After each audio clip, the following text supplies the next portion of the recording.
السلام علیکم viewers, welcome to Urdu best novel Be Dard پیا بائی ام ہانیہ کی ایپیسوڈ نمبر 6 سٹارٹ کرتے ہیں۔ ارحمہ ابھی تک ششو پنچ کی کیفیت میں مبتلا تھی کہ آیا اس انٹرسٹ میں اسلان کو فوٹوز بھیجنی چاہیے یا نہیں۔ اندر سے کوئی بے نام سی چیز تھی جو اسے ایسا کرنے سے روک رہی تھی، ایک ایسا احساس جسے اندر ہی اندر چٹکیاں کاٹ رہا تھا۔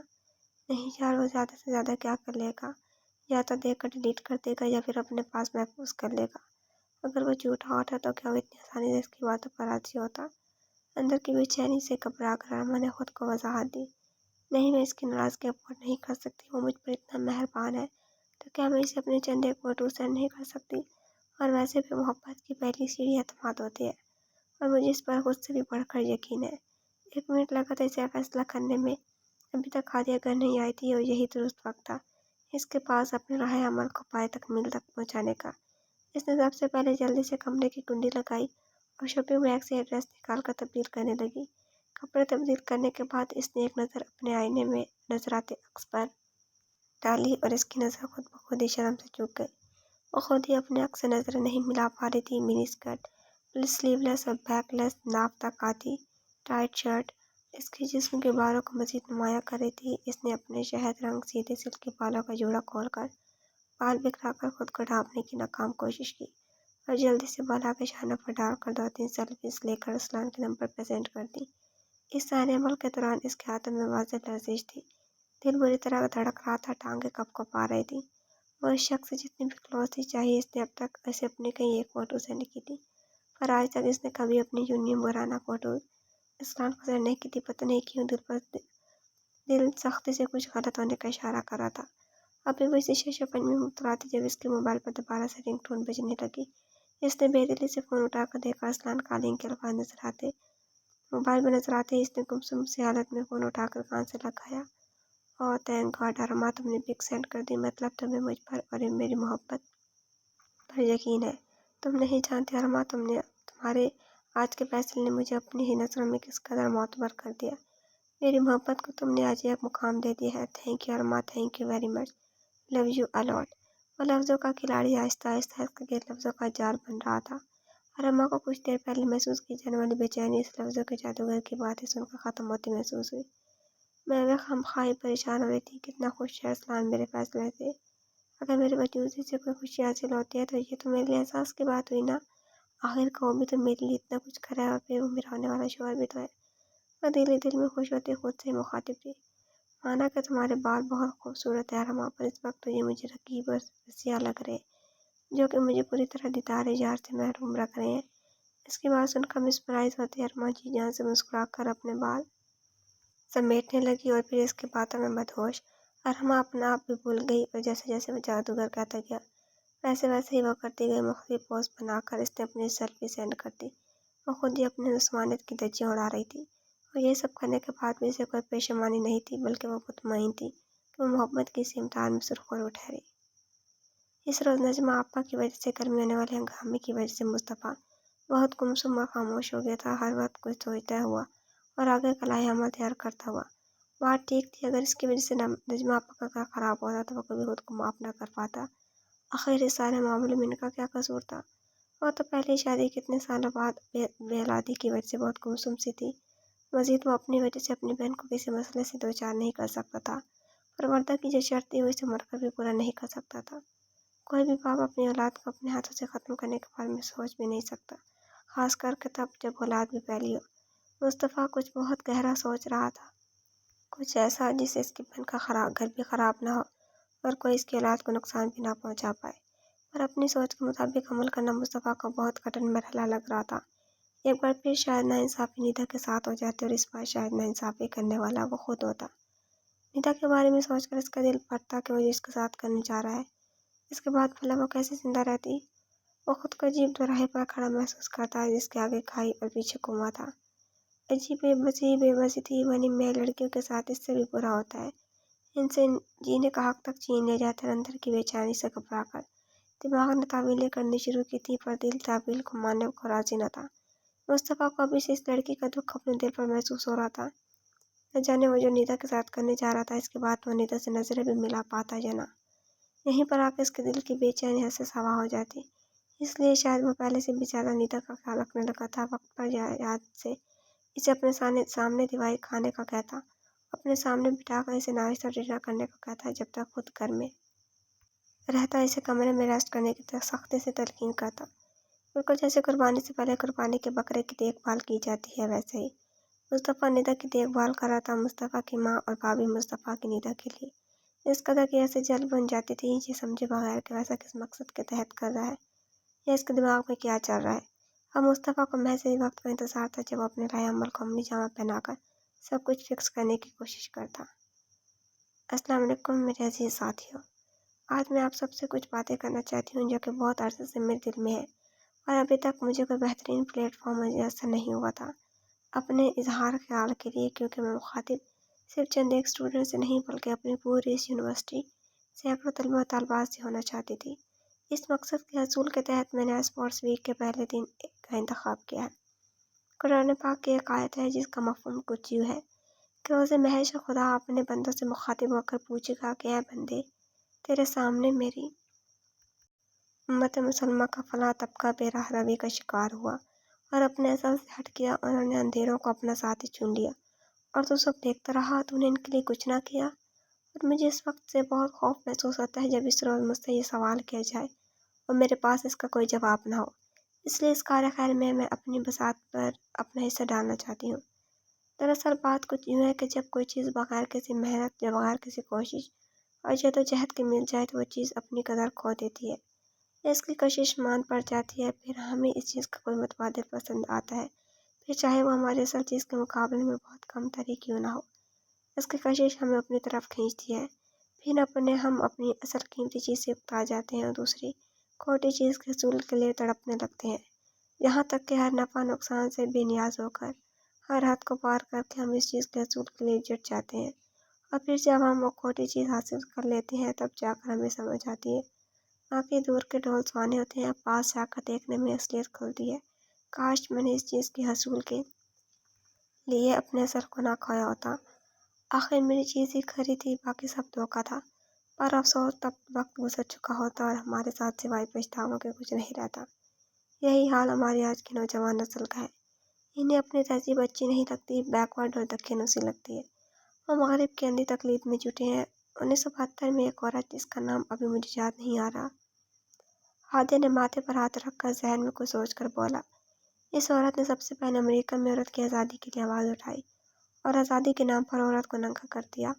اب 1992 کے سروے کے مطابق، مطلب 2 سال بعد، جب ان عورتوں سے پوچھا گیا کہ آپ اپنی آزادی سے مطمئن ہیں، کیا یہ زندگی آپ کو پسند ہے، تو ان میں سے 90% عورتوں کا جواب تھا کہ ہم بھی گھر بسانا چاہتی ہیں کہ ہمارا بھی گھر ہو، شوہر ہو اور بچے ہوں، پر افسوس ہمیں شوہر میسر نہیں ہوتے جو ہماری ذمہ داری اٹھائیں، بلکہ ہمیں بوائے فرینڈز میسر ہوتے ہیں جو ہمیں ٹیشو پیپر کی طرح استعمال کرتے ہیں اور پھینک دیتے ہیں۔ وہ لوگ گندگی میں گر چکے ہیں، دلدل میں پوری طرح پھنس چکے ہیں، انہیں وہاں سے نکالنے کا کوئی روشن دکھائی نہیں دیتا، کوئی راستہ نہیں ملتا۔ انہیں اس گندگی سے نکلنے کا طریقہ کس نے بتانا تھا، صحیح راستے کا تعین کس نے کرنا تھا؟ ہادی نے اپنی طرف اشارہ کر کے برے حال میں نظریں دوڑا کر کہا، پر افسوس کہ ہم نے خود اسی راستے کو چن لیا، ہم خود اسی دلدل میں بخوشی اترنے کو تیار ہیں۔ آج یہاں پر کتنی ہی لڑکیاں موجود ہیں جن کے ماں باپ نے ان کے حوالے سے کتنے خواب آنکھوں میں سچائی، کتنے مان اور بھروسے سے انہیں جہاں اس یونیورسٹی میں پڑھنے بھیجا ہے، پر یہاں آ کر ہم کیا کرتے ہیں؟ اس میں کوئی شک نہیں کہ صنف مخالف کی کشش آپ کو اپنی طرف کھینچتی ہے، پر اپنے آپ پر قابو پانا، ماں باپ کی عزت کی خاطر خدا کے سامنے سرخ رو ہونے کی نیت سے اپنے دل کو مار دینا، نفسی خواہشات کا گلا کھول دینا ہی مشرقی لڑکی کی پہچان ہے۔ پر اب ہم یہاں کرتے کیا ہیں؟ ہم صنف مخالف کو اپنے کلاس میٹ کی حیثیت سے لیتے ہیں، اس سے بات چیت کرتے ہیں، پڑھائی پر ڈسکشن کرتے ہیں، پھر آہستہ آہستہ ہیلو ہائی بڑھتی ہے، پھر ہم ایک دوسرے کے فون نمبرز کا تبادلہ ہوتا ہے اور یہاں سے ہم اس دلدل میں دھنسنے کی تیاری پکڑتے ہیں۔ اور سب سے بڑی بات یہ ہے کہ ہمیں ہمارے اس عمل پر کوئی شرمندگی نہیں ہوتی، کیونکہ ہم بار بار یہ کہہ کر اپنے ضمیر کو تھپکے دیتے ہیں کہ وہ بس ہمارا کلاس فیلو ہے، اس سے زیادہ کچھ نہیں، اور ہم ایسا کچھ غلط نہیں کر رہے جس پر ہمیں کوئی شرمندگی ہو۔ لیکن اے اسلام کی شہزادیوں، ذرا سوچ کر یہ تو بتاؤ کہ کیا ہمارے اسلام میں اس طرح کے کسی رشتے کی کوئی گنجائش ہے؟ ہمارا اسلام تو یہاں تک کہتا ہے کہ سگے بہن بھائی تنہائی میں ایک ساتھ ایک کمرے میں زیادہ دیر تک نہ رہے، کیونکہ ان دونوں کے درمیان تیسرا شیطان ہوتا ہے، اور شیطان کا کام تو یہی بہکانا ہے۔ تو پھر تم کس بھرتے پر یہ کہتے ہو کہ وہ بس تمہارا کلاس فیلو ہے؟ کس چیز کا تمہیں اپنے اوپر اتنا اعتماد ہے کہ تم بہک نہیں سکتے؟ یہ تو انسانی فطرت ہے کہ کوئی انسان اگر کوئی جانور، کتا یا بلی ہی اگر پالنے لگ جائے تو اس کے ساتھ زیادہ وقت گزارنے لگ جائے تو اس سے انسیت ہو جاتی ہے، محبت ہو جاتی ہے، پھر اسی جانور کے وہ سے دور ہونے کے بارے میں سوچ کر ہم اداس ہو جاتے ہیں۔ پھر ہم ایک صنف مخالف کے بارے میں کیسے پر اعتماد ہو کر کہہ سکتے ہیں کہ وہ بس ہمارا کلاس فیلو ہے اور کچھ نہیں؟ ہمارے درمیان ایسا کوئی رشتہ نہیں۔ ایسا کر کے ہم کسے دھوکہ دینے کی کوشش کرتے ہیں، خود کو یا اپنے عزیزوں کو۔ پھر ایک مقام ایسا آتا ہے جب ہمیں یہ لگتا ہے کہ ہم اس شخص کے بغیر نہیں رہ سکتے، اور ہم اپنے ماں باپ کے سامنے تن کر کھڑے ہو جاتے ہیں کہ شادی وہیں کرنی ہے۔ لیکن ہمارے ماں باپ جہاں دیدہ ہوتے ہیں، وہ ہمارے لیے بہتر جانتے ہیں کہ ہر چمکتی چیز سونا نہیں ہوتی۔ شادی کے لیے محض 4 دن کی محبت نہیں، اور بھی بہت سے حقائق کو مد نظر رکھنا پڑتا ہے، اور ان کی طرف سے انکار کے بعد بہت سی صورتیں نکلتی ہیں۔ کچھ خود سر لڑکے جنہیں لگتا ہے کہ وہ اس 4 دن کی محبت کے بغیر نہیں رہ سکتی، اور رات کے اندھیرے میں باپ کی برسوں کی عزت کو مٹی میں ملیم مٹ کرتی اپنے دامن میں رسوائیوں اور بدنامیوں کو سمیٹے باپ کی دہلیز پار کر جاتی ہیں، جبکہ کچھ لڑکے دل برداشت ہو کر حرام موت گلے لگا لیتی ہیں، جبکہ کچھ لڑکے اپنی محبت کو پانے کے لیے خدا کے سامنے سر جھکائے سجدے میں جا کر گڑ گڑا کر دن رات اپنی محبت کو پانے کی دعائیں کرتی ہیں۔ جب وہ دعا قبول نہیں ہوتی، انہیں ان کی وہ 4 دن کی چکا چوند والی محبت نہیں ملتی، تو وہ مایوس ہو کر اپنے رب سے بدگمان ہو جاتی ہیں، حالانکہ ہمارے مذہب میں مایوسی کفر ہے۔ اس دنیا میں ماں کی محبت جیسی مخلص محبت کوئی نہیں۔ اللہ تعالیٰ نے اس محبت کو کسی سے تشبیہ یا مثال سے ثابت نہیں کیا، بلکہ خود اپنے بارے میں کہہ دیا کہ اے بندے، میں تجھ پر 70 ماؤں سے زیادہ مہربان ہوں۔ اب کبھی آپ نے کسی ماں کی تڑپ دیکھی ہے؟ جب اس کا بچہ تکلیف میں بیمار ہو تو وہ کیسے تڑپ اٹھتی ہے، اپنے بیمار بچے کے لیے ڈاکٹر سے دوائی لاتی ہے، اور وہی دوائی اس بچے کو کھلاتی ہے، لیکن وہ دوائی کڑوی ہے، بچہ نہیں کھاتا، وہ روتا ہے، وہ لگتا ہے ہاتھ پاؤں مارتا ہے کہ مجھے یہ کڑوی دوائی نہیں کھانی، پر یہاں وہ صدا کی نرم دل ماں اپنے بچے کی ذرا سی تکلیف پر تڑپ اٹھنے والی ماں کو اس مقام پر اپنے بچے کا تڑپنا، رونا، ہاتھ پاؤں مارنا کچھ بھی نظر نہیں آتا۔ وہ بچے کے ساتھ زبردستی کرتی ہے، اس کے ہاتھ پاؤں جکڑ کسی زبردستی دوائی کھلاتی ہے، اور جیسے جیسے وہ دوائی اس بچے کے اندر جاتی ہے، اس ماں کے چہرے پر مسکراہٹ نمودار ہونا شروع ہو جاتی ہے، کیونکہ وہ جانتی ہے اس بچے کا رونا بلکنا عارضی ہے، اب تھوڑی دیر تک اسے آرام آ جائے گا۔ یہ ایک ماں کا حال ہے، تو ہم کیسے اس ہستی سے بدگمان ہو سکتے ہیں جو ایک ماں سے 70 گنا زیادہ اپنے بندوں پر مہربان ہوتا ہے؟ وہ سب دیکھ رہا ہوتا ہے، ہمارا رونا، بلکنا، تڑپنا، سب، لیکن پھر بھی ہمیں ہماری مطلوبہ اشیاء فراہم نہیں کرتا، کیونکہ وہ ہمارے حق میں بہتر نہیں ہوتی، اور وہ جانتا ہے کہ ہمارا یہ رونا، بلکنا، تڑپنا سب عارضی ہے، آگے ایک خوشیوں بھری زندگی ہمارے منتظر کھڑی ہے، جس کے بارے میں ابھی ہم نہیں جانتے ہوتے، لیکن وہ رب ہے نا، وہ سب جانتا ہے۔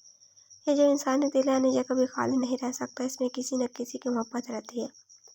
اس سے پہلے کہ اس میں کسی نامحرم کی محبت آ بسے، اسے اپنے رب کی محبت سے آباد کر لیں، کیونکہ اس دنیا میں جتنی جلدی رب راضی ہوتا ہے، اتنی جلدی کوئی راضی نہیں ہوتا۔ اے اسلام کی شہزادیوں، اپنے رب کو راضی کر لو، کیونکہ جس نے رب کو پا لیا، اس نے سب کچھ پا لیا، جس نے رب کو نہ پایا، اس نے کچھ نہ پایا۔ زندگی بے مقصد گزار دی، جس نے رب کو پا لیا، وہ مر کر بے غازی ٹھہرا، دنیا بھی اس کی، آخرت بھی اس کی۔ یہ دنیا عارضی ہے، 4 دن کا میلہ، اس 4 دن کی زندگی میں خدا را اپنی آخرت کو خراب نہ کرو، گھاٹے کا سودا نہ کرو۔ اللہ رب العزت فرماتا ہے کہ اے انسان، آخر تیری اوقات ہے ہی کیا؟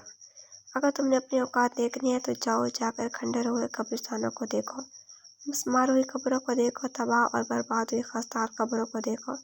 وہاں سے تم بھی بڑے سرما ہیں جو کہتے تھے کہ ہم سے ہی یہ دنیا چلتی ہے، ہمارے سوا یہاں کوئی نظام کوئی نہیں چلا سکتا۔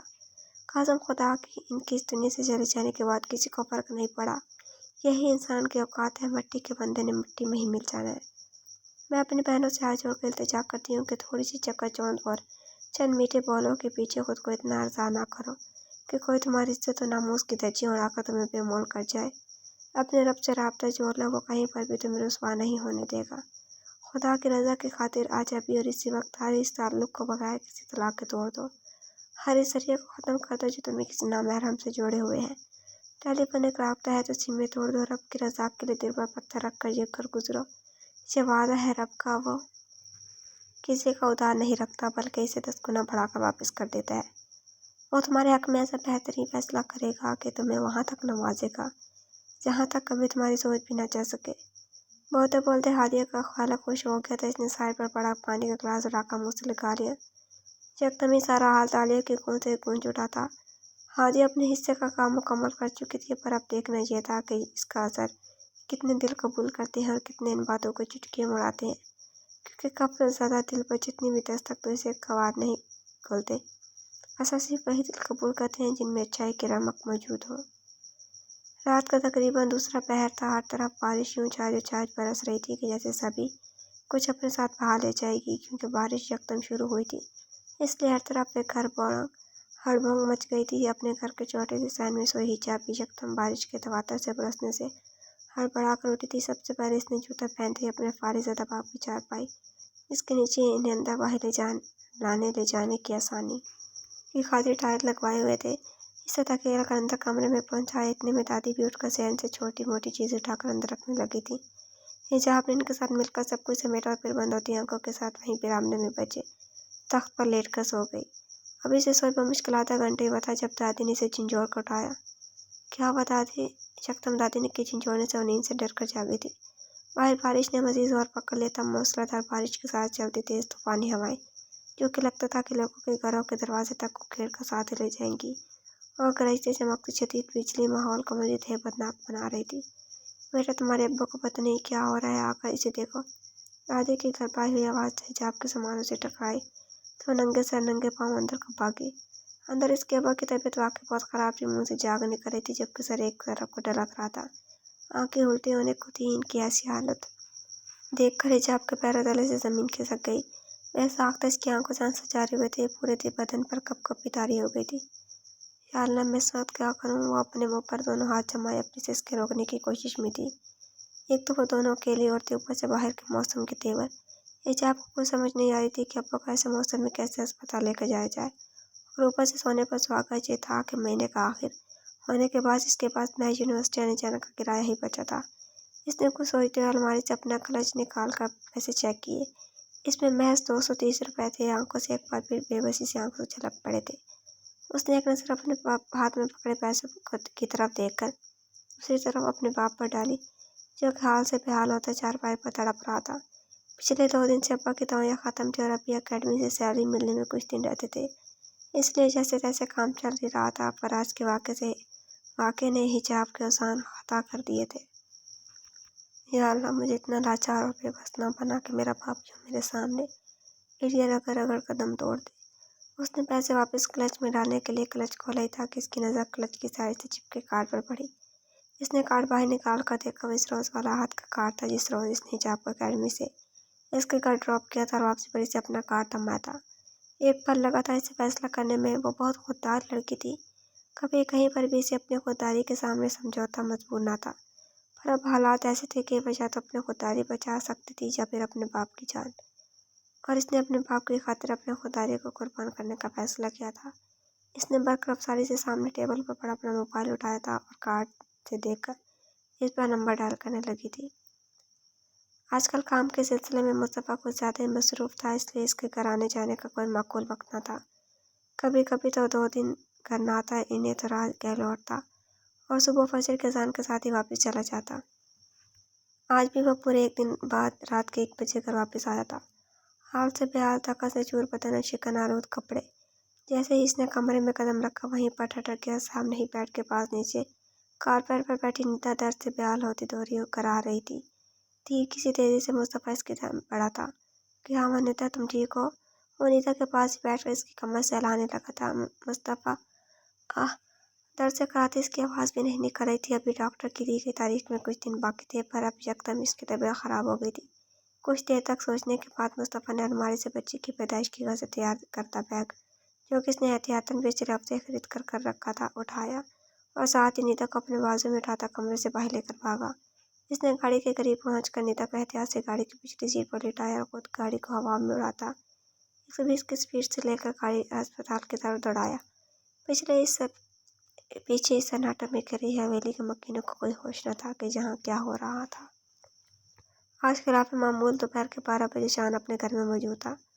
हाल में पड़े मखमली सोफे पर बैठे, पाँव सामने पड़े ग्लास टेबल पर रखे, नीम दराज हवा वो सामने दीवार पर 60 इंच की LED पर कोई टॉक शो देख रहा था। इसके पाँव मुसलसल हिल रहे थे, जो इसके अंदर के खलफशार की निशानदेही करते थे। वो बैठा वहीं पर था, पर ज़हनी तौर पर इसकी सोच, इसके पंछी कहीं और ही प्रवास कर रहे थे। अरे भाई खैरियत, आज आप घर पर कैसे? वो किसी गहरी सोच के समंदर में खोता सन था जब इसके 15 साल भाई हसन ने आकर इसी सोच की वादी से बाहर खींचा। मुझे छोड़ो, तुम ये बताओ कि आज तुम घर पर कैसे हो? अफलातून की जानशीन को पता है तुम आज घर पर हो, स्कूल नहीं गए?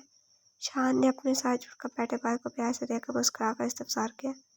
आहिस्ता बोले, भाई बाबा हैं वो हमारे, और अगर उन्होंने ये सुन लिया तो आप जानते हैं कि क़यामत आ जाएगी। हसन ने शाहान की तरफ झुककर आसाराना अंदाज में कहा, क्या वो भी घर पर हैं इस वक्त? शाहान को ठीक ठाक शौक लगा था। आपको नहीं पता, आज पप्पू और हादी भाई आ रहे हैं इसलिए। ओह अच्छा, तो ये बात अफलातून के जानशीन किस्मत घर में मौजूदगी की। शाहान जी भरकर मतमज़ा हुआ था, इसे अपने बाप से इसकी कभी नहीं बनी थी। हाँ, माँ के ज़ोर वो बात सुनता था, पर अपने बाप को किसी खातिर में नहीं लाता था।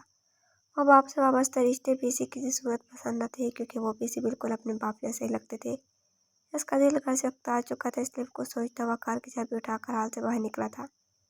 बीबी जी, इस महीने मेरी बेटी की शादी है। अगर आप मेरी तनख्वाह के अलावा मेरी कुछ मदद कर देती तो मैं पूरी जिंदगी आपकी खिदमत करते गुजार दूंगी। बस एक बार मैं खैर खैरियत से इस पर से सबको दोष हो जा। शान भाई निकलने ही वाला था जब इसे एक साइड पर खस्ता हाल लिबास में मलबूस अपने घर में सफाई करने वाली औरत अपनी माँ के सामने गिड़गिड़ाती हुई दिखाई दी। देखो माँ इसकीना, अगर तो सुकून से काम करना है तो कर रहा हो, वरना मुझे काम करने वाले की कोई कमी नहीं है। तुम लोगों के तो नखरे ख़त्म नहीं होते। कभी तुम लोगों को एडवांस तनख्वाह चाहिए तो कभी कोई मसला। अब तुम्हें बेटी भी आनी है, अब क्या बंदा कमाता सिर्फ तुम ही लोगों के लिए है? इससे अपनी माँ की गरजदार आवाज़ सुनाई दी, साथ ही एक और आवाज़ सुनाई दी। यकीन मानो शाहान, अपनी वजह से किसी दूसरे ज़रूरतमंद के चेहरे पर मुस्कुराहट भी करती देखना। जिस कदर सुकून कल्ब का पास बनती है ना, दुनिया कोई और चीज़ आपको इस कदर सुकून मुहैया नहीं कर सकती। शाहान ने एक नज़र माँ सकीना के उतरे हुए चेहरे को देखा और दूसरी नज़र माँ के गुरूर टपकाते चेहरे की तरफ। वह फौरन से हाल का दरवाज़ा खोलकर बाहर निकल आया। सुनो माँ सकीना, इसने रोज पर चलती बाहर को जाती माँ सकीना को देखकर आवाज़ दी। औरत अपने दुपट्टे के पल्लू से अपनी नमा के पूछती पीछे को मुड़ी। जी छोटे साहब, वो मोहतमाना बोली, तुम्हारी बेटी की शादी है ना? जी साहब जी। वो औरत सर झुकाकर यूं गोया हुई जैसे किसी बहुत बड़े जुर्म की मर्तकब हो। ये लो, ये कुछ पैसे रख लो, तुम्हारे काम आएंगे। शाह ने अपने वार्ड से 5,000 के कई नोट निकाल कर इस औरत को थमाए, जो कि हुक्मनी शाहान को देख रही थी। यकदम इसकी नमा को से अलवाही खुशी की लहर फूटी। छोटे साहब, आपका बहुत बहुत शुक्रिया। खुदा आपको बहुत खुश रखे, आपकी हर दिली मुराद पूरी करे। औरत मुस्कुराते चेहरे के साथ इसे बेदर बेदुआओं से नवाज रही थी। शाहान को अपने ही एहसास समझ नहीं आ रहे थे। आज तक वो मुलाजमा को सताते ही आया था। सब मुलाजमीन इसके नाक तक आजिज आए हुए थे, पर आज यूं इस औरत को ऐसे दुआएं देना शान समझने से कासी था। को इस वक्त क्या महसूस कर रहा है? वो भारी दिल के साथ घर से बाहर निकल गया। अस्पताल पहुंचते मुस्तफ़ा को हाथों हाथ ले गया था। फौरन से ही निदा का ट्रीटमेंट शुरू कर दिया गया था। निदा की कंडीशन बहुत ख़राब थी। अंदर इसका ट्रीटमेंट चल रहा था और ऑपरेशन थिएटर के बाहर मुस्तफ़ा जले पैर की बिल्ली में ना घूम रहा था। इसके असाब चल हो रहे थे। पहले ही बिजनेस की कुछ टेंशन की वजह से वो दिन रात बाहर रहा था और अब भी आराम की नीयत से ही घर लौटा था। और अपनी निदा की ऐसी इतनी सीरियस कंडीशन, इसे कुछ समझ नहीं आ रहा था कि क्या करे। वो अकेला यहाँ पर हैंडल नहीं कर पा रहा था। इसे अपने साथ यहाँ पर किसी और की भी जरूरत थी, लेकिन घर की खवातीन में से किसी से भी इतनी भलाई की उम्मीद करना अबस था। अचानक किसी अपनी पुरानी मुलाजमा का ख्याल आया। इसने फौरन ही ड्राइवर को फ़ोन करके सारी बात समझाई और उसे खालबी को लेकर अस्पताल आने को कहा। कुछ ही देर बाद खालबी ड्राइवर के हमरा वहाँ मौजूद थी। फजर के अज़ानों के करीब जाकर कहीं ऑपरेशन थिएटर का दरवाज़ा खोला था और अंदर से डॉक्टर बाहर निकले। मुस्तफ़ा तेज़ी से इनकी तरफ बढ़ा। मुबारक हो, मिस्टर मुस्तफ़ा बैठा हुआ है, डॉक्टर ने पेशेवराना अंदाज में मुस्कुराकर बताया। मुस्तफ़ा को यूँ महसूस हुआ जैसे इसे ज़िंदगी की नवीद मिल गई हो, सारी कसावत धुल गई हो। और निदा, कुछ देर बाद ख्याल आने पर इसने डॉक्टर से निदा के बारे में इस्तफसार किया। भीगने के बाद इनकी कंडीशन बहुत सीरियस थी, लेकिन अब अल्लाह का शुक्र है कि वो ख़तरे से बाहर हैं। कुछ देर तक इन्हें कमरे में शिफ्ट कर दिया जाएगा। अभी वो दवाइयों के ज़ेर असर बेहोश है। इन्हें होश में आने के लिए अभी कुछ वक्त दरकार है। डॉक्टर के जाने के कुछ अर्सा बाद खाला भी नीले कंबल में लिपटा एक वो गोल मटोल सा और नन्हा सा वजूद मुस्तफ़ा को थमाया। बच्चे को पकड़ते ही बेसाख्ता मुस्तफ़ा की आंखें भीगी थीं। सुर्ख और सफ़ेद रुई के खारों सा बच्चा हूबहू निदा की कॉपी था। बेसाख्ता ही मुस्तफ़ा ने इसके चेहरे पर प्यार किया। आज जिसे दुनिया की एक अनमोल नेमत से नवाजा गया था वो बेइंतहा खुश था। देखो हिजाब, ये कुछ खाना खा लो। अगर तुम खुद ही यूं बच्चों की तरह रिएक्ट करोगी तो अंकल की केयर कौन करेगा? आहत ने सामने अस्पताल बेंच पर बैठी पत्थर का मुजस्समा बनकर बैठी हिजाब को कहा, जिसके बेआवाज़ एक तवादर से बरसते आंसू उसके जीते जागते होने के वाहिद निशाने थे। आहत अभी अभी दादी को इनके घर छोड़ कर आया था। रात अपनी अनाखुदारी का गला घोंटते हुए हिजाब ने आहत को फ़ोन किया था और इसे सारी बात से आगाह किया था और आहत ने भी इसका मान रखा था कि फ़ोन बंद होते ही वो बिना तूफ़ानी बारिश की परवाह के अगले 15 मिनटों में वहाँ मौजूद था। आहत की मौजूदगी में हिजाब को तहफ़्फ़ुज़ का एहसास हो रहा था, क्योंकि अस्पताल आने के बाद से आहत ने तमाम काम होश-ए-ज़लफ़ी से सर अंजाम दिए थे। सारी रात अस्पताल में गुजारने के बाद अब दादी की तबीयत भी बिगड़ने लगी थी, जिसके पेश नज़र आहत इन्हें अभी अभी घर छोड़ कर आया था ताकि वो कुछ देर आराम कर लें। आहत की बात पर हिजाब ने झिझकते हुए आहत से सैंडविच और जूस ले लिया कि बहरहाल वो इसका मौत से इंतज़ार कल रात इसके साथ ख्वार हो रहा था, इसलिए अभी इसे मज़ीद तंग करने को हिजाब को दिल न चाहा। हालांकि इसकी भूख प्यास अब ख़त्म हो चुकी थी। इसे बार बार रह कर यही ख्याल आ रहा था कि अगर कल रात आहत ना वक्त पर आता तो क्या होता। देखो हिजाब, प्लीज़ हिम्मत से काम लो। तुम बहुत बहादुर लड़की हो। प्लीज़ अपने आंसू साफ कर लो। तुम्हारे आंसू मुझे तकलीफ दे रहे हैं। हिजाब को थोड़ा सा सैंडविच खाकर फिर से अपनी शुगल में मशगूल होता देखकर आहत ने इसे रसाने से समझाया और यकटक से इसी बेंच पर खुद से कुछ फासले पर बैठे आहत को देखी गई। एक बात बोलूं आहत, प्लीज़ मानेंगे? सबकी सूरत में भी कई आंसू इसकी आंखों से छूटकर गालों पर फिसल गए थे। वो बेबसी की इंतहा पर थी। बोलो, ऐसी क्या बात है हिजाब जो तुम इतना हिचकिचा रही हो? वो दरअसल वो बोलते हुए नजरें झुकाए मुसलसल अपनी उंगलियां मसल रही थी। इसकी हरकत से आहत मजीद उलझ गया था। दरअसल मेरे पास अभी पैसे नहीं हैं, तो अगर आप अस्पताल के बिल्स क्लियर करवा दे तो मैं पक्का आपका अकेडमी से सैलरी मिलते ही लौटा दूंगी। अनाहर को तारी का खोल चढ़ा था और वो अंदर से रेजा रेजा हो गई थी। हिचकिचाकर बेरब से बोलती वो आखिर में अपने दोनों हाथों में चेहरा छुपाकर फूट फूट कर रो दी थी। यहाँ ने दुख से छोटी सी लड़की को देखा जिस पर इसकी उम्र से बढ़कर जिम्मेदारियां पड़ गई थी। इसे समझ नहीं आ रहा था वो इस मौके पर कैसे इस मासूम सी लड़की को दिलासा दे, इसका हौसला बढ़ाए। हिजाब, देखो मेरी बात सुनो। अस्पताल के बिल्स मैं पहले ही क्लियर करवा चुका हूँ, इसकी तुम फिक्र न करो। शाम तक अंकल को अस्पताल से डिस्चार्ज कर दिया जाएगा। और रही बात बिल्स के पैसों की, तो जाहिर बात है कि वो उधार ही हैं और मैं हर हाल में तुमसे वापस लूँगा। हाँ, तुम्हें इतनी रियायत ज़रूर मिलेगी कि तुम हर माह इन बिल्स के पैसों में से 5% मुझे लौटा दो। यूँ चंद महीनों में तुम बासानी मेरा कर्ज लौटा सकती हो। हिजाब को इस कदर शर्मिंदगी में गिरे देखकर इसे एक यही तरीका सूझा था और इस पर ज़्यादा बोझ भी ना पड़े, उसकी खुददारी को भी ठेस न लगे। और आहत ने तब जब तक पहली बार हिजाब के चेहरे पर इत्मीनान पहला देखा था। डन, वो खुश दिली से बोली। हिजाब को अपने सर से एक बड़ा बोझ रखते महसूस हुआ था। 5% तो अपनी सैलरी से बासानी निकाल सकती थी। निदा अब कैसी है? खाला भी निदा के रूम में शिफ्ट होने के काफ़ी देर बाद मुस्तफ़ा वहाँ गया था।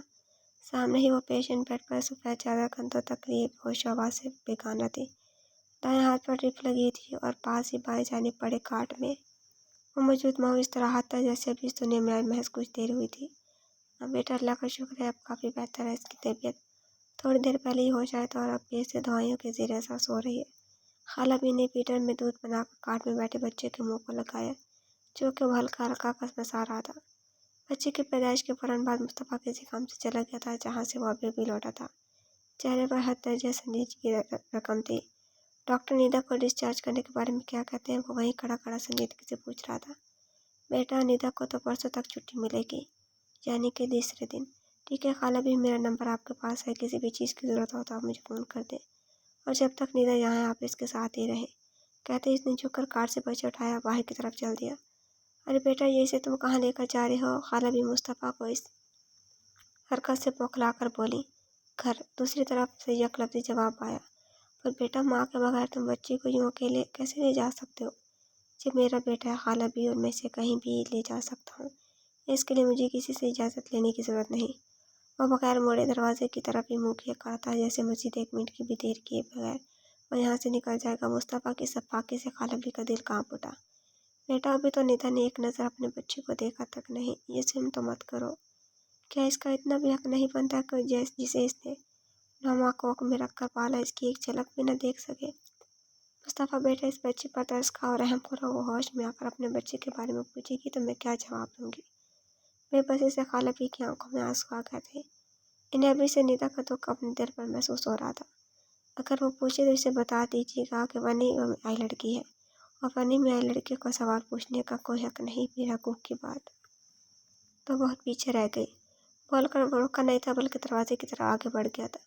तो बिलाखिर तुम भी इतने बेहिस और जालिम मर्दों में से निकले जिनके सामने औरत की कोई औकात नहीं। खाला बी की बातें सुनने के लिए मुस्तफ़ा रुका नहीं था बल्कि आगे बढ़ता ही जा रहा था। खाला बी की आवाज़ें दूर तक इसका ताक़ुब करती रही थी, पर वह जहाँ से भाग जाना चाहता था सब तो इसकी आंखें लाल होने लगी थी। वो जानता था कि वह एक नाकाबिले तलाफ़ी ज़्यादती का मर्तकब हो रहा है। जुर्म नहीं, गुनाह कर रहा है किसी जीते जागते इंसान से इसकी सांसें छीन कर। इससे इसके जीने का हक तक छीन रहा है, पर वो भी मजबूर था। इसे लग रहा था कि अभी इसके दिमाग की शरेआन फट जाएगी। इसने जल्दी से गाड़ी का लॉक खोला और फ्रंट सीट पर बच्चे को लिटाकर दूसरी तरफ से ड्राइविंग सीट पर बैठकर गाड़ी चलाने लगा। वह जल्द अस्पताल के दूर से निकल जाना चाहता था। शायद ये इसके फरार की एक राह थी। अरे यार, रात का क्या प्रोग्राम है तुम्हारा शहान? हादिया भी क्लास लेकर आ रही थी जब कुछ लड़के इसे रोककर इसे मिलने लगी। जब से हादिया ने वह स्पीच की थी तब से वह तकरीबन पूरी यूनिवर्सिटी की हरदिल अजीज बन गई थी। कई कई जगहों पर लड़की से रोककर बहुत आजीम से इसे मिलती थी और कई लड़कियां तो बाकायदा इसका शुक्रिया अदा करने आती थी कि इसने इनकी सोच को बदलने में अहम किरदार अदा किया है। अब भी वह इन लड़कियों से खड़ी बातचीत कर रही थी कि इसे अपने से कुछ फासले पर शहान और उसके दोस्तों की आवाज़ सुनाई दी। कुछ खास नहीं, शहान उकताए हुए लहजे में बोला। अरे यार, फिर रात को हमारे साथ क्लब चलो ना, आज रात वहाँ रौनक बख्शते हैं। वैसे भी काफ़ी दिन हो गए नाइट क्लब गए हुए। सैयद ने शहान के कंधे पर हाथ रख कर कहा। रात की रात को देखी जाएगी। क्या शहान, कितने बोर हो रहे हो तुम आजकल? लगता है कोई बूढ़ी रूह घुस गई है तुम में। तुम इतने दिनों से तुम मावरों को भी लिफ्ट नहीं करवा रहे। वो बेचारी तुम्हारे पीछे ख्वार होती फिर रही है। चलो, ये बात तो फिर भी समझ आती है कि एक लड़के के साथ 6 महीने गुजार कर तुम उकता गए हो, पर फिर तुमने अभी तक कोई नई गर्लफ्रेंड क्यों नहीं बनाई? साइड पर खड़ी हादिया सबसे इनकी ये गुफ्तगू सुन रही थी। अब हादिया को शहान की बातें समझ आ रही थी कि जहाँ चारों तरफ से गिद्ध किसी को दिल दिल में धंसने के लिए खड़े हों, आखिर कोई कब तक अपना बचाव कर सकता है।